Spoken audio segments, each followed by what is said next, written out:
Lar doce lar, ou família doce família, mas será que esta frase já não perdeu o seu sentido?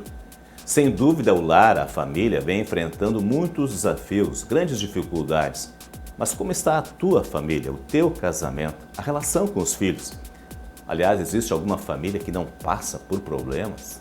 Este é o nosso assunto de hoje, sobre este conjunto de pessoas que é considerado a base da sociedade, a família. Para tanto, estarão conosco pessoas importantes, entendidas no assunto, conselheiros, teólogos, pastores. Como você pode ver, o programa de hoje é oportuno e interessante. O CPT é uma produção da Igreja Evangélica Luterana do Brasil. Não saia daí, queremos ser uma boa companhia para você.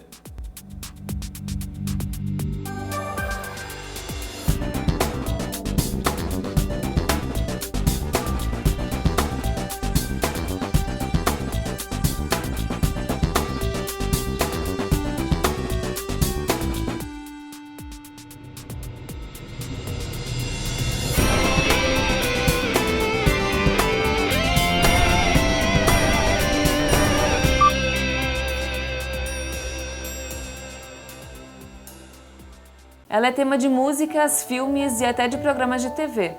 Nela nascemos e é ela quem forma o que somos. A família é a célula da sociedade, mas pelas muitas transformações, a família deixa de ser formada apenas por pais e filhos e começa a adaptar-se à realidade. Casais que preferem não ter filhos, união estável ou múltiplos casamentos, famílias chefiadas por mulheres, pais e mães solteiras, lares com casais do mesmo sexo. Segundo o IBGE, a família pode ter até 19 formatos diferentes. Podem até dizer que família é tudo igual, mas cada uma tem o seu jeito.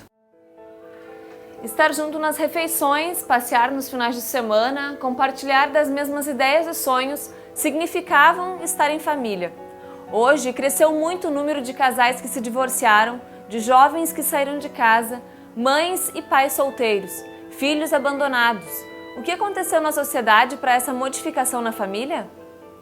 Uma sociedade não pode sobreviver por muitos anos sem esta unidade, sem esta célula chamada família. Então, ela é absolutamente básico para a sociedade poder funcionar. Várias filosofias que estão batendo na família, estão batendo na sociedade, estão bombardeando e estão destruindo nossa sociedade e, aos poucos, a família. Se sabe que a família brasileira, mais que 40% agora de casamentos são desfeitos. Alguns estão no segundo casamento, terceiro casamento, quarto casamento. E muitos simplesmente decidiram morar juntos e não são casados mais. Hein? Então, esse realmente é um problema para a sociedade. Né? As instituições estão cada vez mais frágeis e, assim como é muito fácil iniciar uma entidade familiar, é também muito fácil hoje dissolvê-la, né? Então, uma das consequências disso hoje é que, por exemplo, o divórcio dentro do contexto do casamento foi extremamente facilitado, né? Não se precisa mais cumprir algumas etapas que se precisavam antes, dependendo de determinadas condições, né? Então, sim, a iniciação da família e a dissolução da família tem acompanhado esse fenômeno social de liquidez, né? De fragilidade das instituições como um todo. A família é um lugar que nós temos muita dificuldade de abrir o coração da gente, falar sobre essas coisas, né? Então as pessoas sofrem quietas e às vezes se desestruturam quietas e a gente poderia estar fortalecendo um ao outro se a gente pudesse abrir, conversar com naturalidade, com tranquilidade. É sempre um caminho difícil quando a gente tem que enfrentar crises na família. Elas vêm de vários lugares e origens. Pode ser uma crise existencial entre as pessoas ou ainda provocada por outros fatores. A solução vem de quem está envolvida na crise e onde vai buscar a alternativa correta para sair dela. Que todas as famílias têm um ou outro problema, tá? Todas vão ter. Se não é homossexualismo, vai ter depressão, vai ter separação, vai ter drogadição, vai ter conflitos, vai ter desamores, né? Vai ter tensões, todas as famílias têm. Então não tem nenhuma família melhor e nenhuma pior. No caso da família, evidentemente se é entre o marido e a esposa a crise, eles devem buscar solução, e aí sempre o melhor caminho é buscar orientação em Deus, na sua palavra, e ali procurar orientação. Há muitas orientações que são dadas para a família, para esse mundo afora.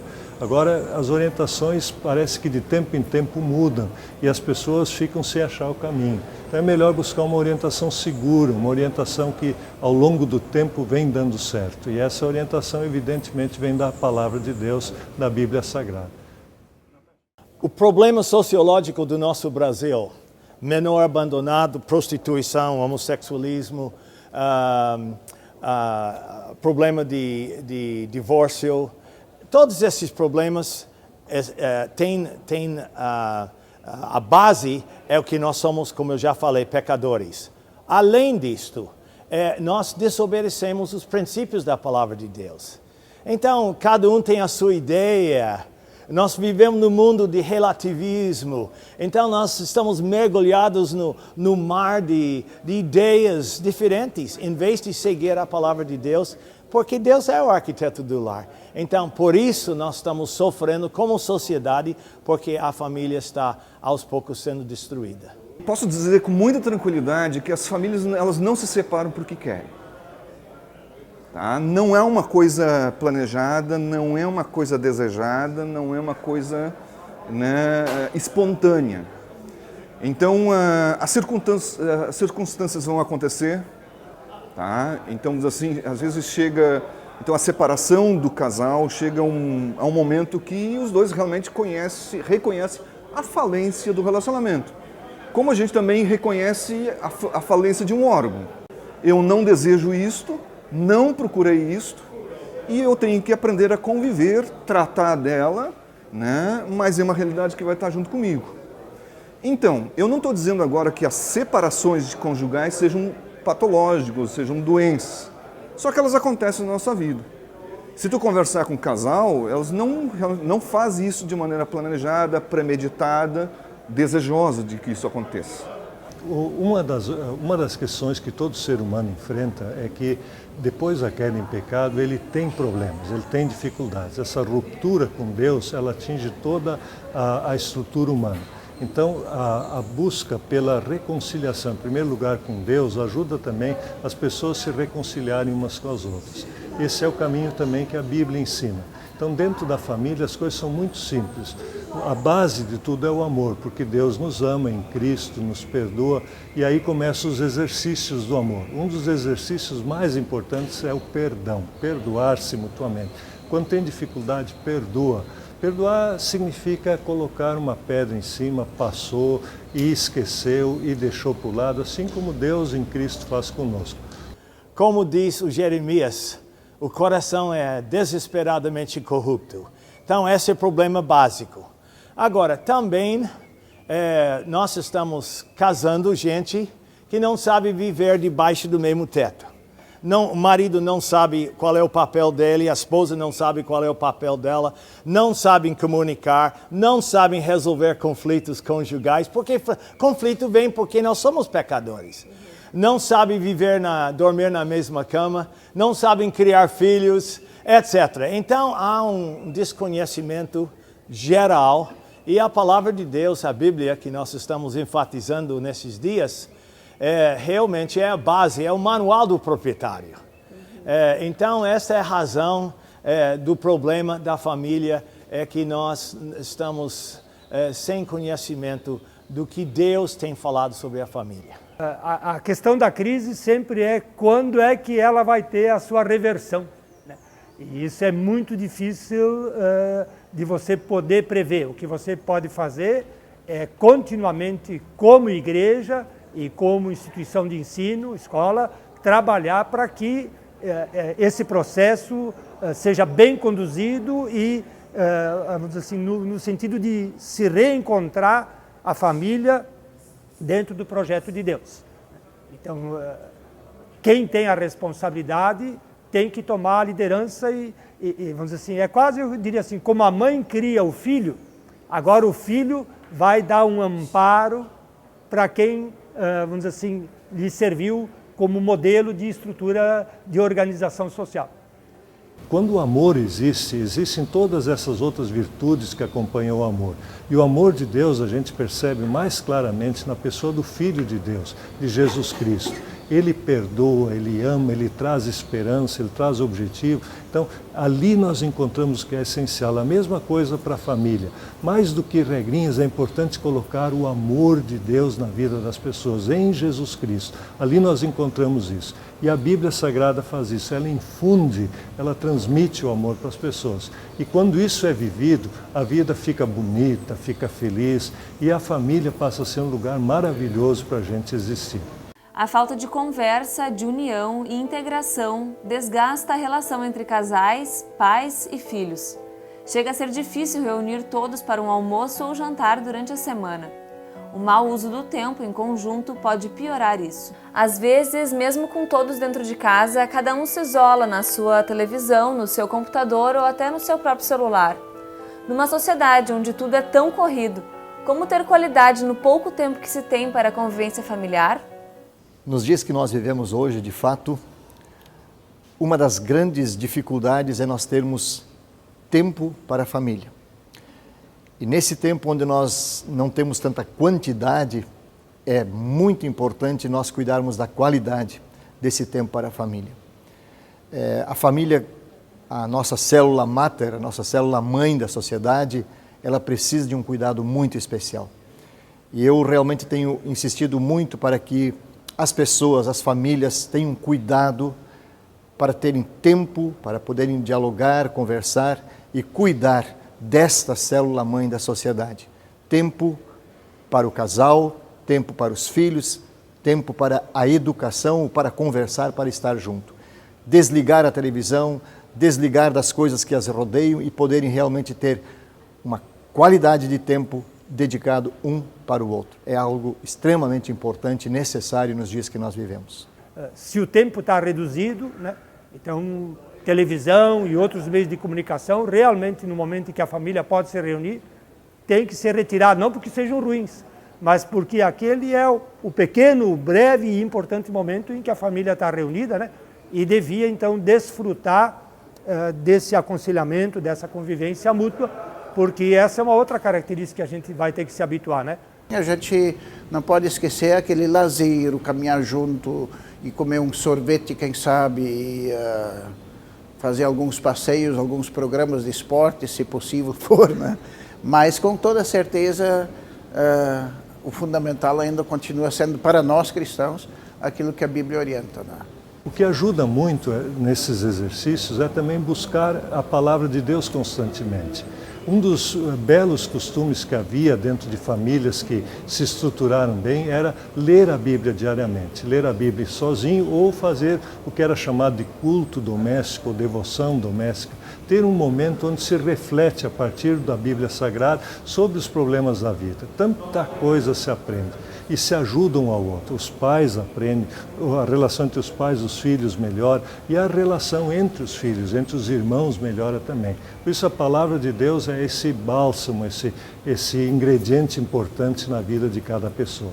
A palavra de Deus é o manual do proprietário, então todo homem dentro do lar vamos dizer, é o chefe espiritual, é o sacerdote espiritual, como nós acostumamos falar, né? Então, ele que deve criar o clima espiritual do lar, deve orar com sua esposa, deve colocar a mão sobre seus filhos quando sai para a escola, abençoando, protegendo, e quando eles voltam à noite. Então, o clima espiritual pertence ao homem. Nem sempre nós encontramos essa liderança espiritual dentro do lar. Mas a palavra de Deus é a palavra-chave, é nosso texto.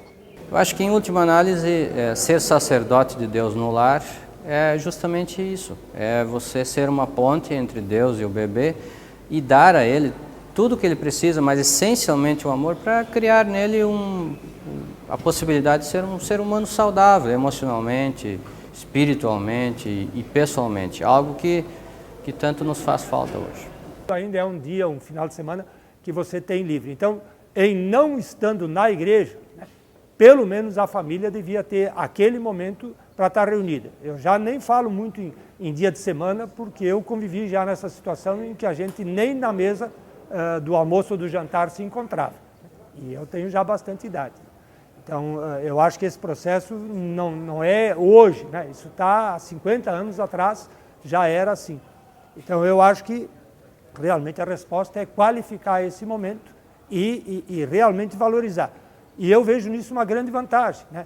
A igreja vai deixar de ser aquele momento lá distinto do resto dos dias da semana, né? Acho que a família tem que fazer com que os jovens aprendam a ver a vida cristã como alguma coisa inerente à família. As duas coisas estão intimamente ligadas, né?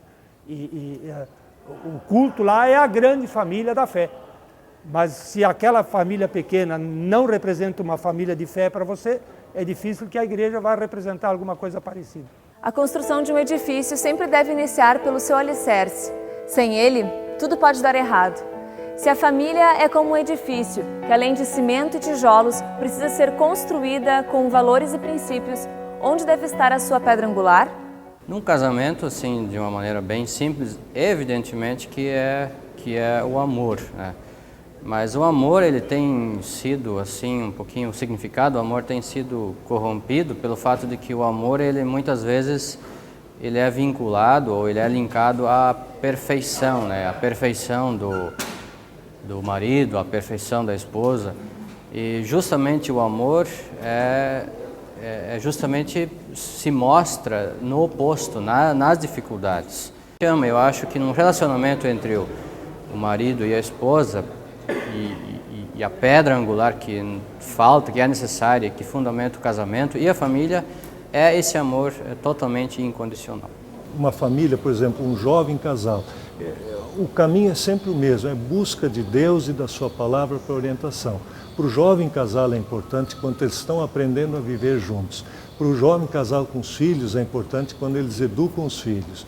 Para um casal que já tem filhos grandes, que estão começando a formar sua família, a palavra de Deus ajuda a orientar na busca do marido, na busca da esposa, na estruturação do novo lar. Quando chegam os filhos desse novo casal, os netinhos para os avós, a mesma coisa. Então a palavra de Deus, ela é permanente e o conselho é bom ao longo de todas essas fases. Nós sempre olhamos dessa perspectiva, Cristo é a pedra angular.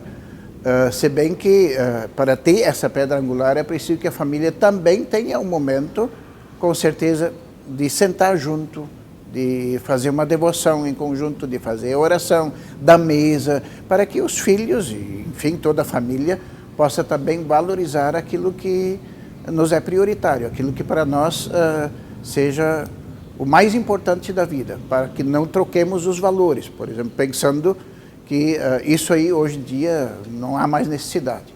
Mesmo que tenhamos assim muitas dificuldades em encontrar o tempo para todos estarem reunidos, pelo menos 1 ou 2 vezes por semana, quem sabe, ou se não em particular e assim por diante.